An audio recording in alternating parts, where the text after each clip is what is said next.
In this lecture, we'll be looking at the 4th century in Rome, and in particular looking at a series of wars.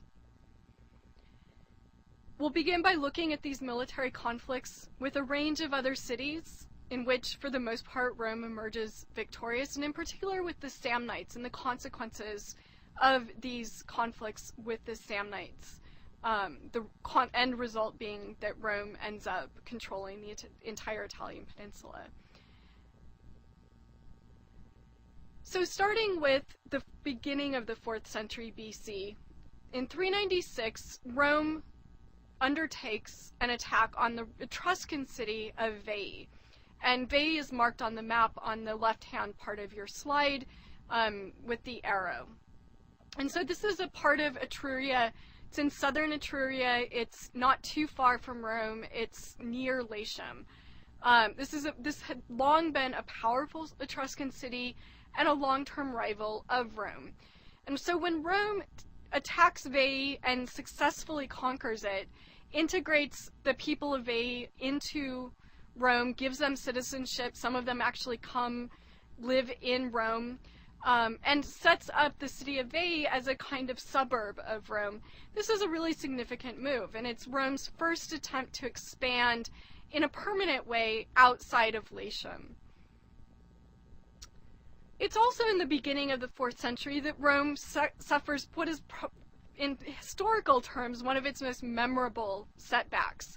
The actual events were probably not so memorable, not so significant, but it's an event that historians remember, repeat over and over and over again, all the way to the 4th century AD and the beginnings of the 5th century AD, when Rome is once again sacked by Alaric and the Goths.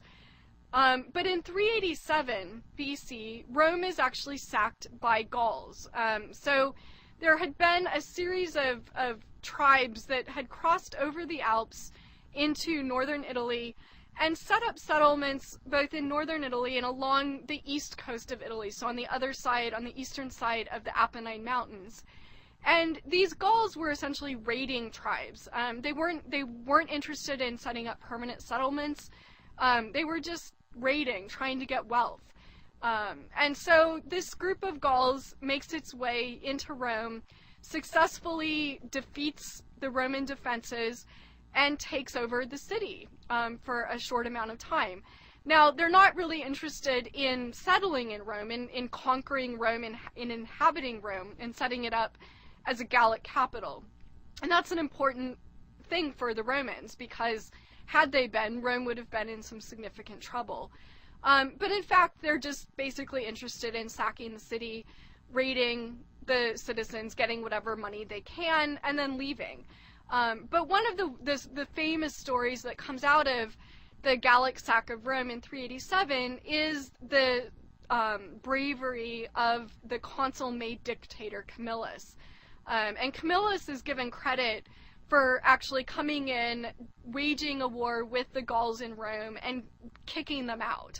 Now, in reality, the Gauls had no interest in staying, so it's unclear exactly what Camillus actually did. But certainly in the mythology of Roman history, Camillus is remembered as the great defender of the city who saved Rome from the Gauls. And this will be the only time that Rome is sacked, apart from then Alaric about 700, 800 years later. So it's a significant event in that sense. But the reality of what actually happened is that some families lost some wealth. The city, the statues were probably destroyed. Public buildings were massacred. But in terms of sort of permanent effects, probably not very significant. Much more significant in the 4th century is a series of wars starting in the middle of the 4th century that Rome waged with the Samnites. The Samnites were a loose confederacy of tribes, but a very strong power and a significant rival for power in Italy. The Samnites, again, they didn't live with a sort of coherent government structure the way that the Romans did in the Republic.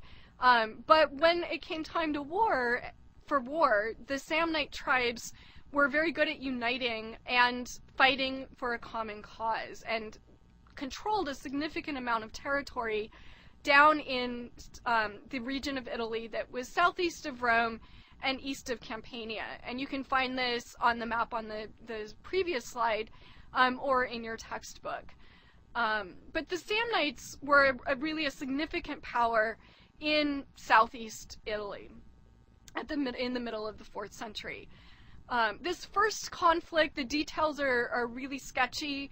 It seems that the Samnites had some kind of military conflict with another group, another city, that Rome got in the middle of, and eventually Rome sort of comes out of this conflict claiming victory over the Samnites. Exactly how much the Romans actually fought is not entirely clear, but they seem to have done something, but certainly they were getting involved in a conflict between the Samnites and another city, and preventing the Samnites from expanding their power base further, particularly in Campania.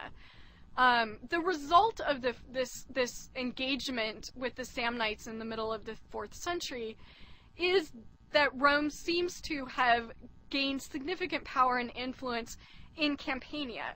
So on the one hand, at the very beginning of the 4th century, we have them gradually expanding northward into Etruria, and not very far, just over the border into southern Etruria. But now with the Samnite wars, we see them extending their power south into Campania and into areas where they're going to come into contact with Greek colonists in particular. Probably the most important thing that comes out of the First Samnite War is something that results in Rome asserting its dominance over its other Latin allies, so these other cities in Latium. The allies weren't too happy with Rome's intervention in this conflict between the Samnites and another city, and they revolt. Partly they feel a lot of pressure to provide soldiers for Roman conflicts that they don't always buy into. But yet, because they are allies, they're required to provide soldiers for these battles. They resented Rome for forcing them into military conflicts that they didn't really believe in, and felt like this was a good time to try to resist Rome. The end result of this is that Rome, in fact, manages to sort of reassert its dominance over these allies. It manages to force these allies into a stronger relationship of dependence, and allows it to extend its rule down into Campania. So in some funny ways, even though Rome probably didn't play a significant role in actually fighting the Samnites, the result of the interaction with the Samnites is that it allows them to reassert dominance over its fellow cities in Latium, as well as extend rule into Campania. And many of the Campanian cities that it takes over, it sets up as what are called municipia. And these are interesting governmental structures or political structures. Basically, it's the equivalent of a suburb. So a municipia meant that the citizens had full citizenship and voting rights. Now, they had to come to Rome to actually exercise those voting rights, but it meant that it was, in essence, an outpost of Rome.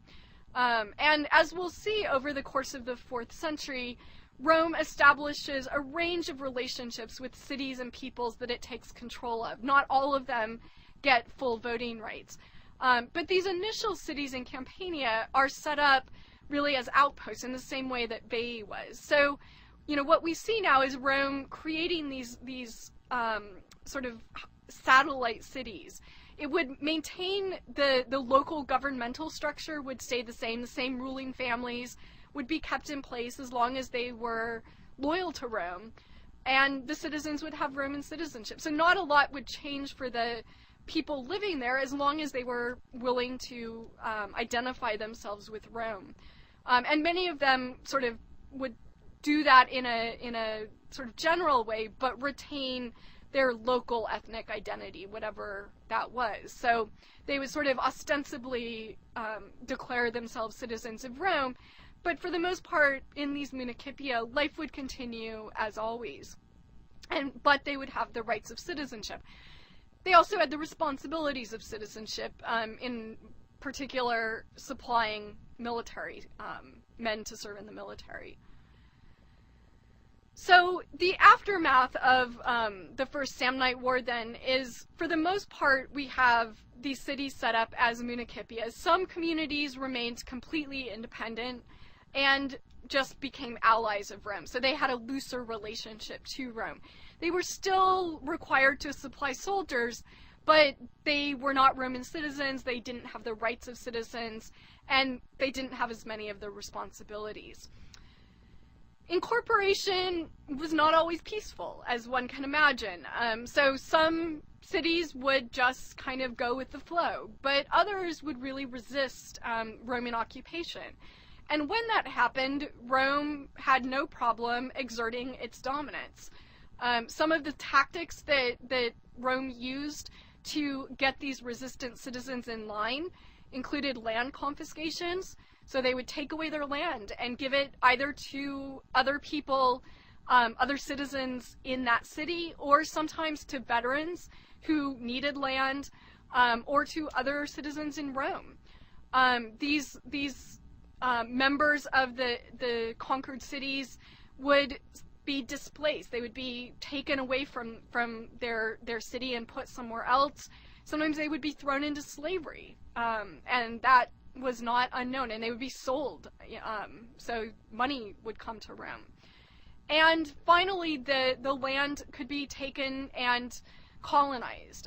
So Rome was also at this time establishing colonies, and we'll talk a little bit more about what a colony looked like and who these colonists were in a bit. But these were ways that Rome would retaliate against citizens or cities that resisted their incorporation. It's important to note that at this point in time, Rome did not impose taxes on its municipalities or its allies. Eventually it will, and this will become a significant issue in the Republic and into the Empire.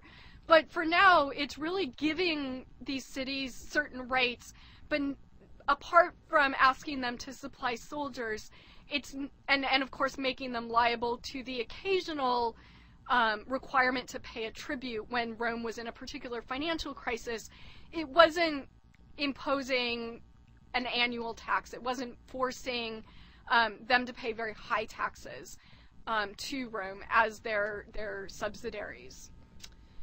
So the First Samnite War wasn't particularly eventful in of itself. It was more important for what it led to, the consequences. The Second Samnite War was quite a bit different, and in this instance we have fairly clear evidence that Rome was indeed engaged with Samnite forces.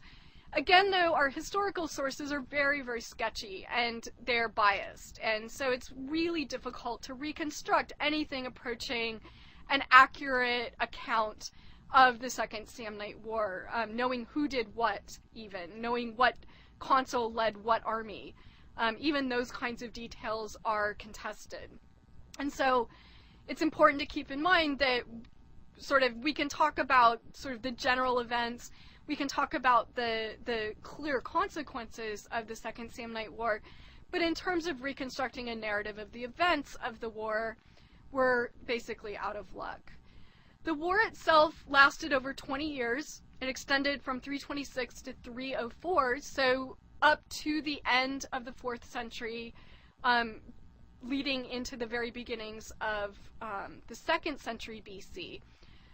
The Romans were really back on their heels for the first decade of fighting. And again, remember that this fighting was not constant, it was seasonal. So these campaigns would happen in fits and starts. So when we're talking about a 20-year war, this wasn't the equivalent of, soldiers being out on campaign on a daily basis for 20 years. We're really talking about sort of a series of battles, a series of confrontations that extended over that period of time. But in the meantime, soldiers would return home, they would cultivate their crops, they would go on with life as usual. One of the more interesting or significant events of the Second Samnite War was a moment when the Samnites really had the Roman forces with their backs against the wall, quite literally. They had trapped the Roman army in a pass, so sort of an area where there was no escaping behind them, and big walls of mountains on the side. A narrow, what's called a defile. But essentially, the Roman army had gotten pressed back into this and couldn't retreat. There was nowhere to retreat. They couldn't go up.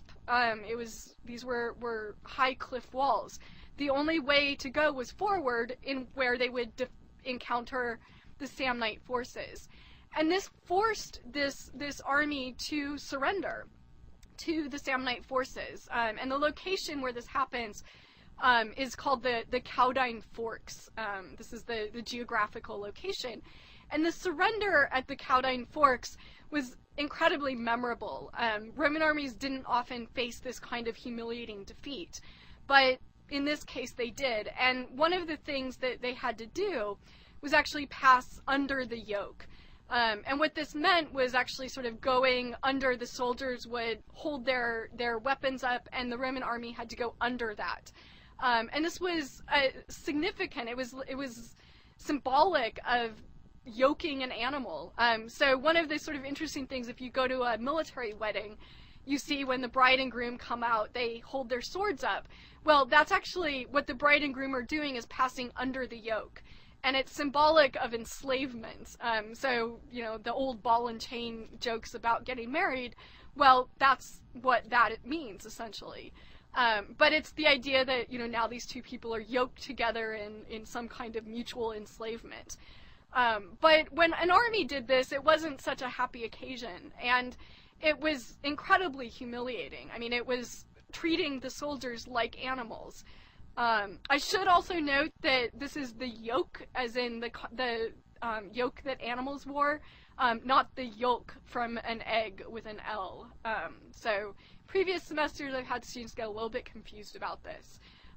But no, we are not passing under any egg yolks. We're going under the yoke of the animal.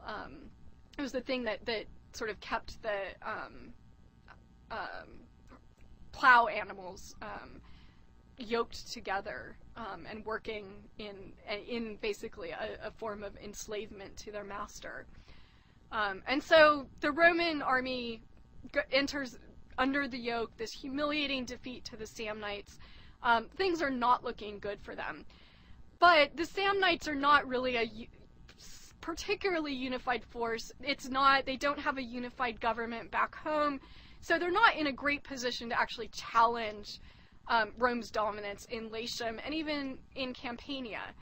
But it's still the case that up until about 314, the Samnites are clearly have the upper hand, and the Campanian municipalities and allies are recognizing that, hey, this may be a good chance for us to abandon Rome and go either declare our independence or ally ourselves with the Samnites.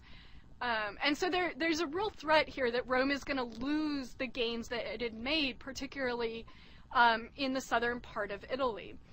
And then in 311, things get even worse when the Etruscan cities ally with the Samnites. So these cities to the north of Latium. So now you basically have a big war for the control of Italy. And of course the Etruscans are thinking that not that they're going to enter into a relationship of submission to the Samnites, but rather that this is a temporary mutually beneficial relationship that is going to allow the Etruscans eventually to gain control of Rome and perhaps the rest of Latium. As it happens, Rome comes back. This is a hugely important comeback for them, and they win a series of battles. The events of these battles are sketchy, but the end result is that they win, they emerge victorious, they repress not just the Samnites, but these Campanian cities that are threatening to revolt. They get them back in line, and they fend off the Etruscans from the north. So this then leads pretty quickly to the Third Samnite War, and I promise this is the last one. And this war extends from 298 to 290, so here in the very beginnings of the 3rd century BC. And we continue here with the Samnites essentially allying with a number of other forces in Italy. They join forces once again with the Etruscans, the Umbrians, and the Gauls to the north. And this is really the first attempt of these Italian cities to the north, the Umbrians and Gauls. So the Gauls are not Italians, but the Umbrians, but also the Gallic forces. This is really the first attempt for them to, in a serious way, ally themselves against Rome and try to, in a united way, take down Rome. And it's clear that that's what this is about. That Rome is becoming a powerful force. It's seen as very threatening to the security of cities in the north. And so these Samnite wars provide an opportunity for the Etruscans and other cities in the north to try to secure their position by allying with the Samnites against the Romans. As it happens, Rome has learned a lot from its 20-plus year engagement with the Samnites, and this time it defeats these allied forces pretty easily. And one of the constants through Roman military engagement that we see is that they always learn from their mistakes. They very rarely make the same mistake twice. And when they're engaged in long military conflicts, Rome is very good at innovating, at figuring out how to move forward, how to defeat an enemy. So they don't just keep trying the same strategy over and over again. They're constantly innovating. And we'll see this really in full force when Rome engages in a series of military conflicts with Carthage. So they defeat these allied Samnite forces and make peace treaties that are favorable, obviously, to Rome.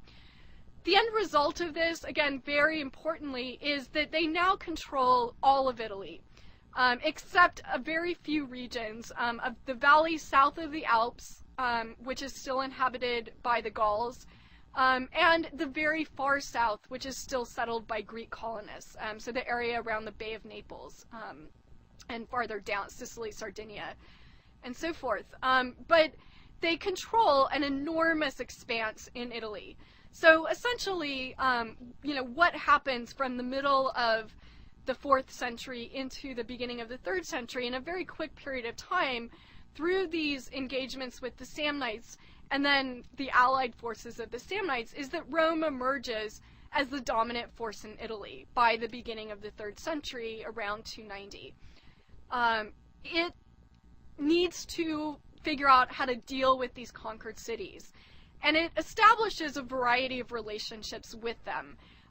They range from Municipia, where they grant full rights of citizenship to the inhabitants, to cities without the right to vote. So there are also what are called Municipia sine suffragio. So it just means you don't have the right to vote. And they basically negotiate with individual cities a variety of agreements.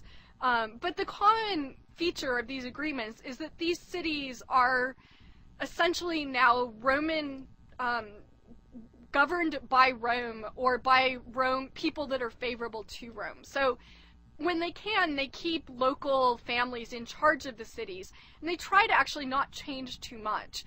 But they make sure that those local families are loyal to Rome and are not going to revolt when they have an opportunity.